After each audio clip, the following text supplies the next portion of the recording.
सभी साथियों को नमस्कार, जोहार। एक बार फिर से स्वागत करता हूं आप सभी छात्रों का आपके अपने परिवार, आपका अपना YouTube चैनल जीएस फाउंडेशन पर। JSSC, CGL, JPSC, lady supervisor की तैयारी कर रहे सभी छात्रों से मेरा अनुरोध रहेगा, विनती रहेगा कि आप इस सेशन को फटाफट से दोस्तों के साथ शेयर कर दीजिएगा। फटाफट से इस सेशन को दोस्तों के साथ शेयर कर दीजिएगा। यदि आप भी इस चैनल पर नए हैं तो चैनल को सब्सक्राइब करके बेल आइकन को जरूर प्रेस कर लीजिएगा। आज के महत्वपूर्ण सेशन में हम लोग क्या करने वाले हैं दोस्तों? हम लोग करने वाले हैं झारखंड जीके का प्रैक्टिस सेट नंबर 29। दोस्तों, आपको मालूम होगा कि इससे पहले 28 सीरीज तक का वीडियो आपको उपलब्ध करा चुका हूँ। यदि आपने उन वीडियो को नहीं देखा है दोस्तों, तो आप उन सारे वीडियो को मेरे प्ले लिस्ट में जाकर देख सकते हैं, या फिर लिंक डिस्क्रिप्शन में दे रखा है, आप वहाँ पर जाकर देख सकते हैं। ठीक है, आज का सेशन हमेशा की तरह काफ़ी इम्पोर्टेंट है दोस्तों, तो आप सेशन को पूरा देखिएगा, यही मेरा रिक्वेस्ट रहेगा। यदि सेशन पसंद आए तो लाइक करते चलिएगा। ठीक है, फटाफट से इस सेशन को दोस्तों के साथ शेयर कर दीजिए। चलिए शुरुआत कर लेते हैं आज के सेशन की।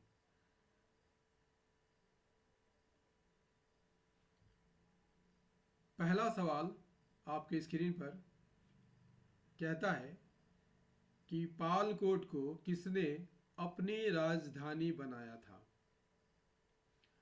एनिशा,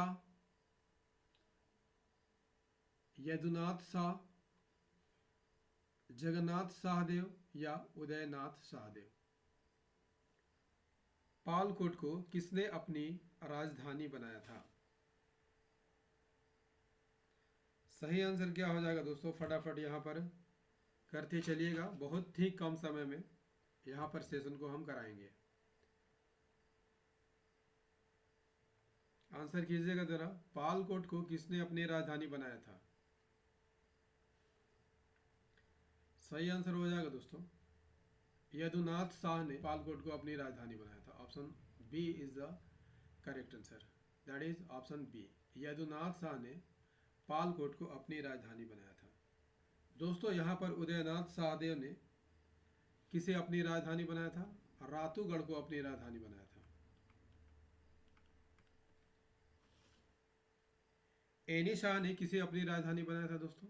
सतरंजी को अपनी राजधानी बनाया था। जबकि जगन्नाथ शाहदेव पालकोट भौरों को अपनी राजधानी बनाया था। पालकोट भौरों को अपनी राजधानी बनाया था। क्लियर?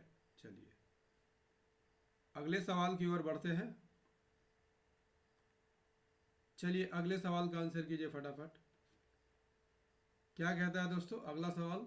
झारखंड क्षेत्र में पहाड़ी असेंबली की स्थापना किसने की थी? देखिए आंसर यहाँ फटाफट करते चलिएगा। ठीक है, झारखंड क्षेत्र में पहाड़ी असेंबली की स्थापना किसने की थी? क्या हो जाएगा? यहाँ पर सही आंसर हो जाएगा ऑप्शन ए, क्लीवलैंड ने की थी। झारखंड क्षेत्र में पहाड़ी असेंबली की स्थापना किसने की थी? क्लीवलैंड ने की थी।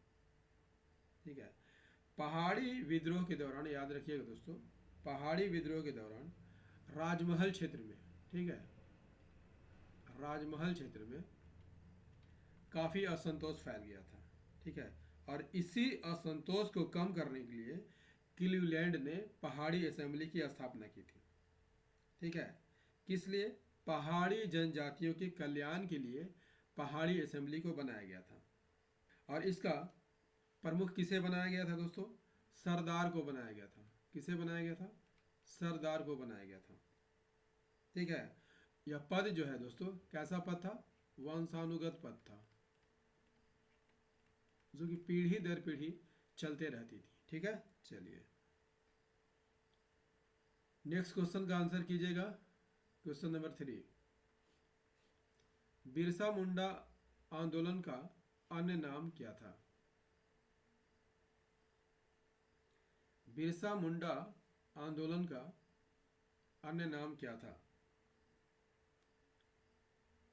हूल आंदोलन किसे कहा जाता है दोस्तों? संथाल विद्रोह को हूल आंदोलन कहा जाता था। ठीक है। बिरसा मुंडा आंदोलन का अन्य नाम क्या था दोस्तों? Option B is the correct answer. Ulgulan आंदोलन के नाम से जाना जाता था। यह आंदोलन किस वर्ष किया गया था दोस्तों? 1895 में शुरू हुआ था और कब तक चला था? 1900 ईस्वी तक चला था। इसका स्वरूप कैसा था दोस्तों? सुधारवादी था। किसके नेतृत्व में आंदोलन चलाया गया था दोस्तों? बिरसा मुंडा के नेतृत्व में चलाया गया था। उलगुलान का क्या अर्थ होता है दोस्तों? उलगुलान का अर्थ होता है विद्रोह। क्लियर? चलिए नेक्स्ट सवाल कर लेते हैं। अगला सवाल क्या है? छोटा नागपुर के हो लोगों ने निम्नलिखित में से किस वर्ष जबरदस्त विद्रोह किया था? कब विद्रोह किया था हो लोगों ने? सही आंसर हो जाएगा ऑप्शन बी। 1820-21 में हो विद्रोह किया गया था। इसका मुख्य कारण क्या था दोस्तों? इसका मुख्य कारण जगन्नाथ सिंह द्वारा हो लोगों का शोषण करना था। किसके द्वारा? जगन्नाथ सिंह द्वारा हो लोगों का शोषण करना और उसका अंग्रेजों का पिछलग्गू होना इस विद्रोह का मुख्य कारण था। किस क्षेत्र में हुआ था दोस्तों? सिंहभूम क्षेत्र में हुआ था। क्लियर? चलिए अगले सवाल का आंसर कीजिए। क्वेश्चन नंबर 5 कहता है कि महात्मा गांधी तीसरी बार झारखंड कब आए थे? आंसर कीजिएगा फटाफट। महात्मा गांधी तीसरी बार झारखंड कब आए थे दोस्तों? आंसर कीजिएगा जरा। तीसरी बार झारखंड कब आए थे? इसका सही आंसर हो जाएगा ऑप्शन सी। तीसरी बार झारखंड 1925 में आए थे। दोस्तों यदि आपसे पूछ लिया जाए कि झारखंड में महात्मा गांधी का आगमन पहली बार कब हुआ था दोस्तों? 4 जून 1917 को हुआ था। क्लियर? दूसरी बार आगमन कब हुआ था दोस्तों? आप इसका आंसर कमेंट में बताइएगा। ठीक है। तीसरी बार आगमन कब हुआ? 1925 में हुआ था। इन्होंने हजारीबाग में संत कोलंबस कॉलेज के छात्रों को यहाँ पर संबोधित किया था और यहाँ के छात्रों ने, हजारीबाग के छात्रों ने 1300 रुपये की थैली महात्मा गांधी को भेंट की थी। क्लियर? चलिए नेक्स्ट क्वेश्चन कर लेते हैं। क्वेश्चन नंबर 6 निम्नलिखित में कौन सा कथन सही है? पहला कथन है भारतीय राष्ट्रीय कांग्रेस का 53वां अधिवेशन 19 से 20 मार्च 1940 में रामगढ़ में हुआ था। बिल्कुल सही कथन है। दूसरा कथन है कि झारखंड में आयोजित होने वाला कांग्रेस पार्टी का यह एक मात्र अधिवेशन है। बिल्कुल सही कथन है दोस्तों। तीसरा कथन है कि इस अधिवेशन के स्वागत समिति के अध्यक्ष डॉक्टर राजेंद्र प्रसाद थे। ये भी कथन यहाँ पर सही है। यहाँ पर तीनों कथन सही है दोस्तों। तो आंसर क्या हो जाएगा? Option B is the correct answer. 1 2 3 ये सभी कथन यहाँ पर सही है। क्लियर? इस अधिवेशन की अध्यक्षता किसने की थी दोस्तों? मौलाना अबुल कलाम आज़ाद ने की थी। किसने की थी? अबुल कलाम आज़ाद ने की थी। क्लियर? आयोजन स्थल का नाम क्या रखा गया दोस्तों? मजहर नगर रखा गया था। मजहर नगर रखा गया था। किसके नाम पर? मौलाना मजहरुल हक के नाम पर। इसके मुख्य द्वार का नाम क्या रखा गया था दोस्तों? इसके मुख्य द्वार का नाम बिरसा मुंडा के नाम पर रखा गया था। क्या रखा गया था? बिरसा द्वार रखा गया था। ठीक है। चलिए नेक्स्ट क्वेश्चन की ओर बढ़ते हैं। अगले सवाल का आंसर कीजिए। छोटा नागपुर में पृथक राज्य के मांग सर्वप्रथम पृथक राज्य के मांग की सर्वप्रथम शुरुआत किसने की थी? छोटा नागपुर उन्नति समाज, किसान सभा, हुल झारखंड पार्टी, इनमें से कोई नहीं। छोटा नागपुर में पृथक राज्य की मांग की सर्वप्रथम शुरुआत किसने की थी? यहां पर सही आंसर हो जाएगा ऑप्शन ए, छोटा नागपुर उन्नति समाज ने की थी। छोटा नागपुर उन्नति समाज की स्थापना कब हुई थी दोस्तों? 1915 में हुई थी। किसका नाम बदल करके छोटा नागपुर उन्नति समाज की स्थापना की गई थी दोस्तों? क्रिश्चियन स्टूडेंट ऑर्गेनाइजेशन, जिसकी स्थापना 1912 में हुई थी, इसका नाम बदल के छोटा नागपुर उन्नति समाज की स्थापना की गई थी। इसके संस्थापक कौन थे? जुएल लकड़ा, बंदीराम उरांव,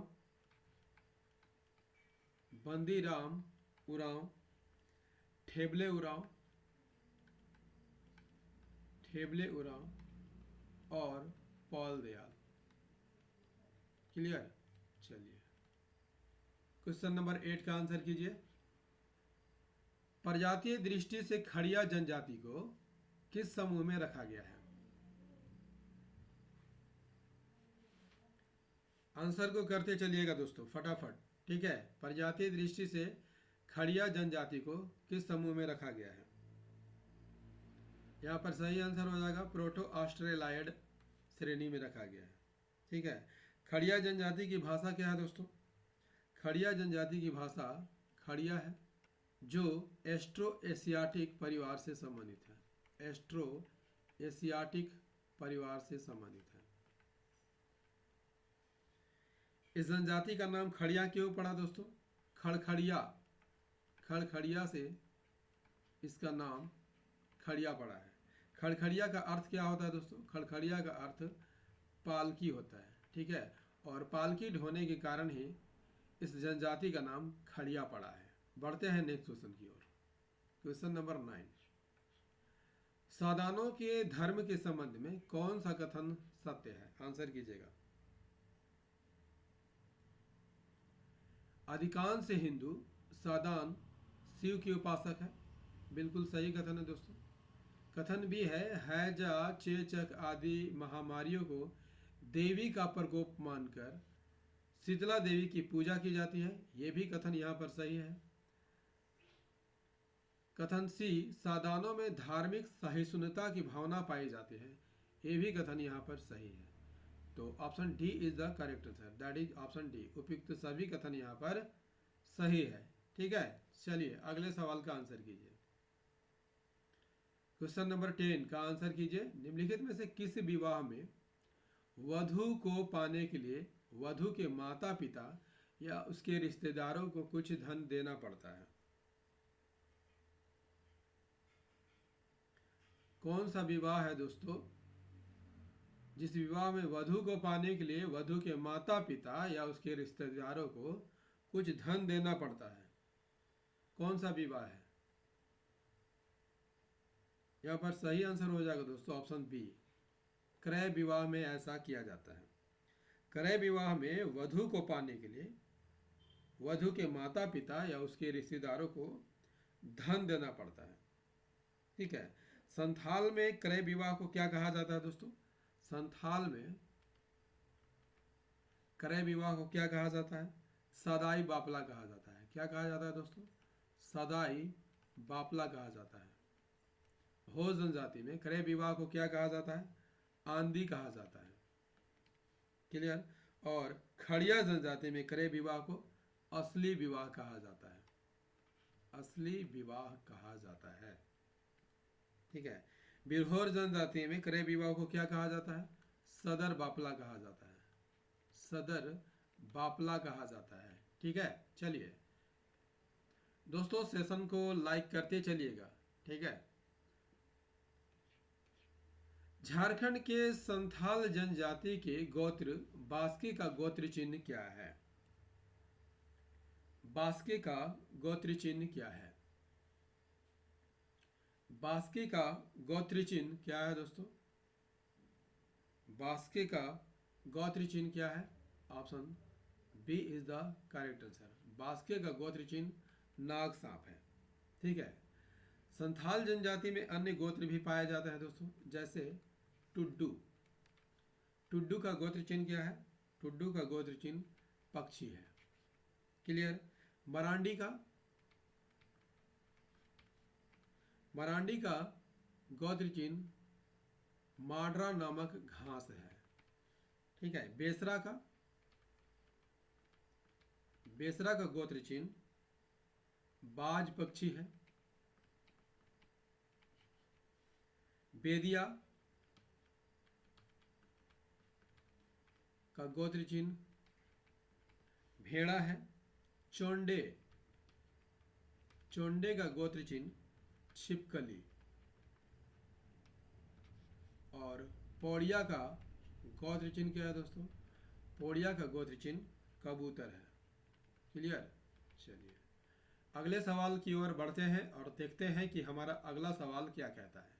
क्या कहता है? 12 निम्नलिखित में से कौन हो मुंडाओं के प्रेम और विवाह विषयक गीत है? आंसर कीजिए। निम्नलिखित में से कौन हो मुंडाओं के प्रेम और विवाह विषयक गीत हैं? सही आंसर हो जाएगा ऑप्शन सी, अड़ंदी हो मुंडाओं के प्रेम और विवाह विषयक गीत हैं। क्लियर। हो जनजाति से जुड़े अन्य विवाह गीत के नाम क्या है दोस्तों? जैसे गीत बा। ठीक है। यह कब गाया जाता है? बसंत ऋतु में गाया जाता है। क्लियर। हैरो कब गाया जाता है? ये धान बुआई के समय गाया जाने वाला गीत है। ठीक है। नोम नामा ये कब गाया जाता है दोस्तों?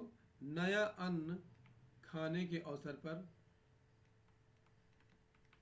गाया जाने वाला गीत है। ठीक है। चलिए नेक्स्ट सवाल का आंसर कीजिए। Question number 13। केंद्री, सारंगी, भुआंग, एकतारा और टुइला किस प्रकार के वाद्य यंत्र है? किस प्रकार के वाद्य यंत्र है? केंद्री, सारंगी, भुआंग, एकतारा, टुइला किस प्रकार के वाद्य यंत्र है? किस प्रकार के वाद्य यंत्र है दोस्तों? तंतु वाद्य यंत्र है। तंतु वाद्य यंत्र किसे कहा जाता है दोस्तों? जिसमें तार लगा होता है। ठीक है। और इसके सहारे ध्वनि उत्पन्न किया जाता है। उन वाद्य यंत्रों को तंतु वाद्य यंत्र के नाम से जाना जाता है। क्लियर। नेक्स्ट सवाल दोस्तों, सेशन कैसा लग रहा है कमेंट करते चलिएगा। आपके एक कमेंट से हमारा मोटिवेशन काफ़ी हाई हो जाता है दोस्तों, और वीडियो बनाने के लिए प्रेरित करता है। तो रिक्वेस्ट रहेगा कि आपको यदि सेशन पसंद आ रहा हो तो कमेंट करते चलिएगा। निम्नलिखित में से किस चित्रकला में पशुपति को सांड की पीठ पर खड़ा चित्रित किया जाता है? किस चित्रकला में पशुपति को सांड की पीठ पर खड़ा चित्रित किया जाता है? वह कौन सा चित्रकला है दोस्तों? आंसर कीजिएगा। सही आंसर हो जाएगा दोस्तों ऑप्शन बी, सोहराय चित्रकला। ठीक है। सोहराय चित्रकला में पशुपति को सांड की पीठ पर खड़ा चित्रित किया जाता है। ठीक है। किस पर्व से संबंधित है दोस्तों? सोहराय पर्व से संबंधित है। इस चित्रकला की दो शैलियां हैं। पहला कुर्मी सोहराय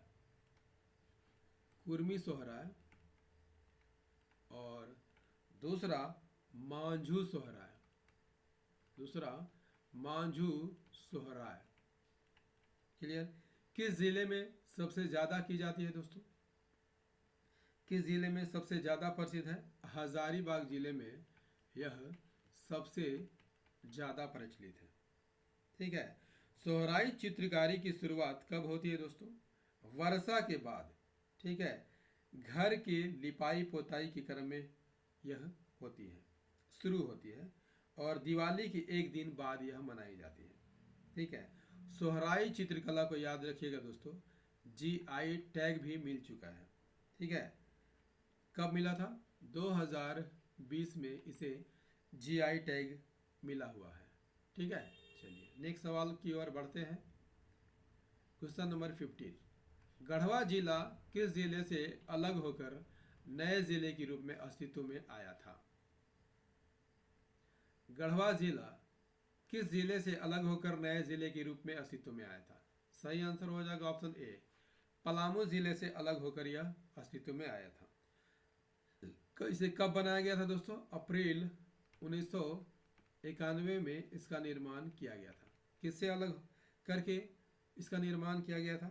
पलामू से अलग करके किया गया था। पलामू के कितने प्रखंडों को मिलाकर इसका निर्माण किया गया था? 8 प्रखंडों को मिलाकर इसका निर्माण किया गया था। दोस्तों, गढ़वा के उत्तर में यदि आपसे पूछ लिया जाए कौन सी नदी बहती है, याद रखिएगा कन्हर नदी बहती है। और कन्हर नदी ही गढ़वा को छत्तीसगढ़ से अलग करती है। क्लियर? सुरगुजा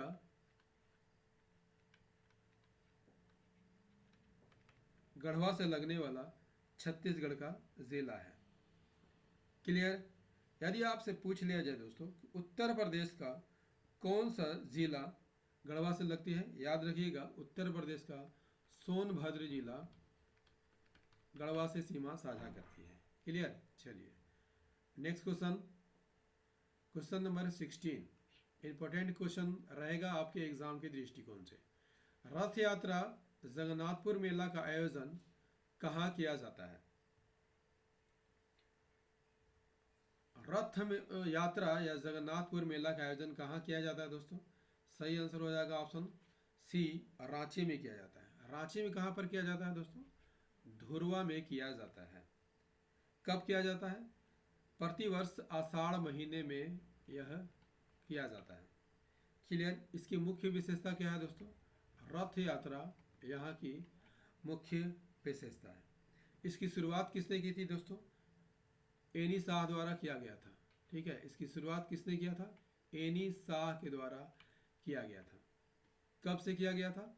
1691 में से प्रारंभ किया गया था। इसमें क्या आता है दोस्तों? भगवान जगन्नाथ, याद करके रखिएगा, भगवान जगन्नाथ, उनके भाई बलराम और उनकी बहन सुभद्रा की यात्रा निकाली जाती है। ठीक है, और कहाँ पर ले जाया जाता है? मौसी बाड़ी में ले जाया जाता है। क्लियर? मौसी बाड़ी में कितने दिन निवास करते हैं दोस्तों? 8 दिन निवास करते हैं और 9वां दिन वापस लौटते हैं। ठीक है, यानी कुल मिलाकर यह यात्रा कितने दिनों तक चलती है? 9 दिनों तक चलती है। इस मेले का आकर्षण का मुख्य केंद्र क्या है दोस्तों? झारखंड की संस्कृति से संबंधित पारंपरिक वस्तुओं की बिक्री यहाँ पर होती है, जो उसके मुख्य आकर्षण का केंद्र होता है। ठीक है, चलिए नेक्स्ट क्वेश्चन, क्वेश्चन नंबर 17, क्या कहता है? झारखंड के कितने जिले अपने पड़ोसी राज्य पश्चिम बंगाल को स्पर्श करते हैं? मल्टीपल बार पढ़ा चुका हूं दोस्तों, इस क्वेश्चन का आंसर आप आसानी से कर सकते हैं। झारखंड के कितने जिले अपने पड़ोसी राज्य पश्चिम बंगाल को स्पर्श करते हैं? सही आंसर हो जाएगा दोस्तों ऑप्शन डी, झारखंड के 10 जिले पश्चिम बंगाल को स्पर्श करते हैं। आइए इसे मानचित्र से हम समझते हैं। दोस्तों, यदि आपसे पूछ लिया जाए कि झारखंड से कितने राज्य सीमा साझा करते हैं, याद रखिएगा 5 राज्य सीमा साझा करते हैं। वे राज्य कौन कौन है? पूरब में वेस्ट बंगाल, पश्चिम में छत्तीसगढ़, उत्तर में बिहार और दक्षिण में उड़ीसा, जबकि उत्तर पश्चिम में उत्तर प्रदेश सीमा साझा करती है। पश्चिम बंगाल से सटने वाले झारखंड के 10 जिले कौन कौन है दोस्तों? साहेबगंज, पाकुड़, दुमका, जामताड़ा, धनबाद, बोकारो, रामगढ़, रांची, सरायकेला, खरसावां और ईस्ट सिंहभूम। बिहार से भी झारखंड के 10 जिले लगते हैं, गढ़वा, पलामू, चतरा, हजारीबाग, कोडरमा, गिरिडीह, देवघर, दुमका, गोड्डा और साहेबगंज। यदि आपसे पूछ लिया जाए दोस्तों कि झारखंड के कितने जिले छत्तीसगढ़ से सीमा साझा करती है। झारखंड के 4 जिले छत्तीसगढ़ से सीमा साझा करते हैं। कौन कौन? गढ़वा, लातेहार, गुमला और सिमडेगा। उड़ीसा से कितने जिले लगते हैं? उड़ीसा से भी 4 जिले लगते हैं। सिमडेगा, वेस्ट सिंहभूम, सरायकेला, खरसावां और ईस्ट सिंहभूम। क्लियर? चलिए नेक्स्ट क्वेश्चन, क्वेश्चन नंबर 18। हो जनजाति में किस आधार पर परिवार बनते हैं? हो जनजाति में किस आधार पर परिवार बनते हैं दोस्तों? किले के आधार पर परिवार बनते हैं। Next question, question number 19। Jharkhand के रामगढ़ किला के संदर्भ में कौन सा कथन सही है? पहला कथन है दोस्तों, रामगढ़ किला का निर्माण रामगढ़ में राजा तेज राय ने किया था। ये बिल्कुल गलत कथन है दोस्तों, क्योंकि रामगढ़ किला का निर्माण रामगढ़ में राजा सबल राय के द्वारा किया गया था। किसके द्वारा? सबल राय के द्वारा किया गया था। दूसरा कथन है, रामगढ़ किला मुगल स्थापत्य कला से प्रभावित है। Option B is the correct answer. Clear? चलिए क्वेश्चन नंबर 20। महामाया मंदिर कहां अवस्थित है? महामाया मंदिर कहां पर अवस्थित है? सही आंसर क्या हो जाएगा दोस्तों? सही आंसर क्या हो जाएगा दोस्तों? Option D is the correct answer. Hapamuni गांव गुमला में अवस्थित है। इसका निर्माण किसने कराया था दोस्तों? गजघंट राय ने कराया था। गजघंट राय ने इसका निर्माण कराया था। कब कराया था? 908 ईस्वी में कराया था। इस मंदिर में किसकी मूर्ति स्थापित है दोस्तों? मां काली की मूर्ति स्थापित है और यह एक तांत्रिक पीठ है। ठीक है। किस गांव में स्थित है? हापा मुनि गांव में स्थित है। किस गांव में स्थित है दोस्तों? हापा मुनि गांव में स्थित है। ठीक है। इस मंदिर के पुरोहित कौन थे दोस्तों? हरिनाथ नामक मराठा ब्राह्मण थे। इस मंदिर में दोस्तों विष्णु की प्रतिमा स्थापित की गई है और विष्णु की प्रतिमा को किसने स्थापित किया था? शिवदास कर्ण द्वारा स्थापित किया गया था। शिवदास कर्ण द्वारा इस मंदिर में विष्णु की प्रतिमा स्थापित की गई थी। क्लियर? चलिए नेक्स्ट क्वेश्चन, क्वेश्चन नंबर 21। पाठ क्षेत्र की ऊपरी भाग को क्या कहा जाता है? पाठ क्षेत्र की ऊपरी भाग को क्या कहा जाता है दोस्तों? Option A is the correct answer. टाण कहा जाता है। क्लियर? निचले भाग को क्या कहा जाता है दोस्तों? निचले भाग को क्या कहा जाता है? निचले भाग को दोन कहा जाता है। समुद्र तल से उसकी ऊंचाई कितनी है दोस्तों? समुद्र तल से इसकी ऊंचाई 900 मीटर है। क्लियर? इस पाठ क्षेत्र में कौन कौन से पाठ देखने को मिलता है दोस्तों? नेतरहाट पाठ, इसकी ऊंचाई कितनी है? 1180 मीटर। क्लियर? गणेशपुर पाठ, गणेशपुर पाठ, इसकी ऊंचाई कितनी है दोस्तों? इसकी ऊंचाई 1171 मीटर है। जमीरा पाठ, जमीरा पाठ की ऊंचाई कितनी है? 1142 मीटर। क्लियर? चलिए नेक्स्ट सवाल का आंसर कर लीजिए। Question number 22। दोस्तों सेशन को लाइक जरूर कर दीजिएगा यदि सेशन पसंद आ रहा हो। ठीक है। झारखंड की जलवायु में कितने मौसम प्रचलित है? झारखंड की जलवायु में कितने मौसम प्रचलित है? सही आंसर हो जाएगा दोस्तों option B is the correct answer. शीत, ग्रीष्म और वर्षा ऋतु।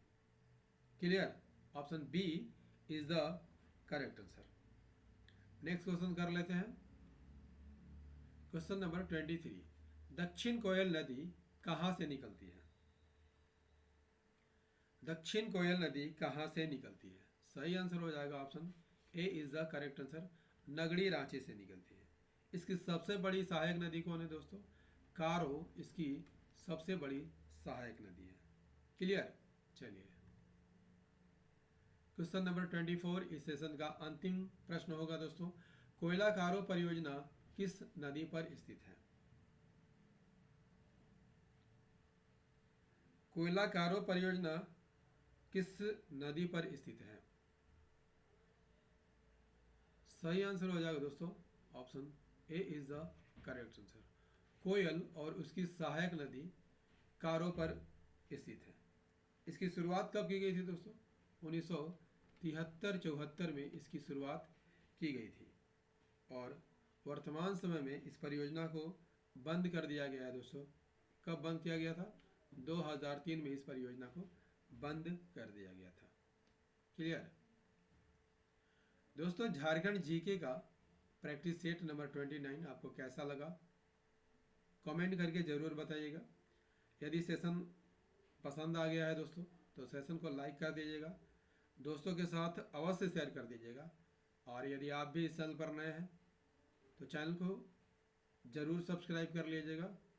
याद रखिएगा मेरी वीडियो डेली कितने बजे आती है? रात को 8 बजे आती है। ठीक है, तो इसे आप रोज़ देखना मत भूलिएगा। मिलते हैं अगले सेशन में, तब तक के लिए जय हिंद, धन्यवाद।